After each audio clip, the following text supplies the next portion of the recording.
অভিষেক টেস্টে দুরন্ত রোহিত শর্মা। ইডেনে অর্ধশত রান করলেন রোহিত। এদিকে ইডেন টেস্টের দ্বিতীয় দিনে ব্যাটিং বিপর্যয় ভারতের। বেস্টের বলে 42 রানে catch out Mahendra Singh Dhoni. 6 wicket খুইয়ে চাপে টিম ইন্ডিয়া। ইতিমধ্যে ড্রেসিং রুমে ফিরে গিয়েছেন সচিন, কোহলি, পূজারা, মুরলী বিজয় ও শিখর ধাওয়ান। আজ সকালে 37 রানে খেলা শুরু করেন বিজয় ও ধাওয়ান, কিন্তু শুরু থেকে পরপর উইকেট হারাতে থাকে ভারত। চেনা ছন্দেই শুরু করেন সচিন, কিন্তু শিলিংফোর্ডের ডেলিভারিতে স্বপ্নভঙ্গ। আম্পায়ার নাইজেল লং এর বিতর্কিত সিদ্ধান্তে এলবিডব্লিউ। ব্যক্তিগত 10 রানে ফিরে যান সচিন তেন্ডুলকর। প্রশ্ন উঠছে ইউটিআরএস নিয়ে বিসিসিআইয়ের ভূমিকায়। গতকাল 234 রানে শেষ হয় ওয়েস্ট ইন্ডিজের প্রথম ইনিংস। ফের বিরোধীদের হুমকি তৃণমূলের বীরভূম জেলা সভাপতি অনুব্রত মণ্ডলের। এবার কাটোয়ার কর্মী সভা থেকে কংগ্রেস কর্মীদের হাত কেটে নেওয়ার হুমকি দিলেন তিনি। আজই কাটোয়া পুরসভার ভাইস চেয়ারম্যান সহ বেশ কয়েকজন কংগ্রেস নেতা তৃণমূলে যোগ দেওয়ার কথা। এরপর শনিবার সেখানে সভা করবে তৃণমূল। সেই সভার প্রস্তুতি দেখতে গতকাল কাটোয়া যান অনুব্রত মণ্ডল।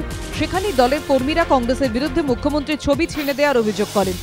এরপরই অনুব্রতর হুঁশিয়ারি, পোস্টার ছিঁড়লে কংগ্রেসের হাতের কবজি কেটে নেওয়া হবে। এর আগে বিরোধীদের বাড়ি জ্বালানো ও পুলিশকে বোমা মারার জন্য কর্মীদের পরামর্শ দিয়েছিলেন এই তৃণমূল নেতা। তবে অনুব্রতর মন্তব্য প্রসঙ্গে তৃণমূল নেতৃত্বের সঙ্গে যোগাযোগ করা যায়নি।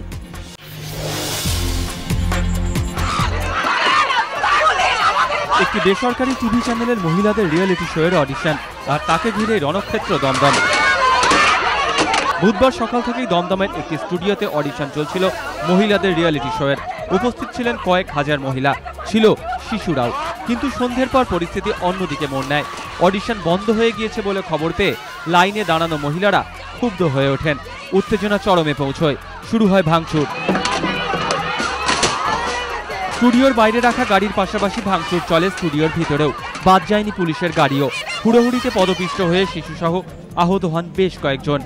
প্রত্যক্ষদর্শীদের অভিযোগ, এত মানুষ সামলানোর মতো উপযুক্ত সংখ্যক পুলিশকর্মী ছিলেন না। এমনকি মহিলা পুলিশের উপস্থিতিও প্রয়োজনের তুলনায় অনেক কম ছিল বলে অভিযোগ। সকাল থেকেই ছিল বিশৃঙ্খল পরিস্থিতি। অডিশন দিতে আসা মহিলাদের দাবি, পুলিশ আরও আগে সক্রিয় হলে পরিস্থিতি এতটা খারাপ হতো না। যদিও অডিশন বন্ধের কথা অস্বীকার করেছেন সি বাংলার বিজনেসের সুজয় কুটি। তার দাবি, অডিশন বন্ধ হওয়ার গুজব রটতেই এই ঘটনা। উত্তেজনা চরমে পৌঁছলে ঘটনাস্থলে পৌঁছয় আরও পুলিশ। ধীরে ধীরে পরিস্থিতি নিয়ন্ত্রণে আসে।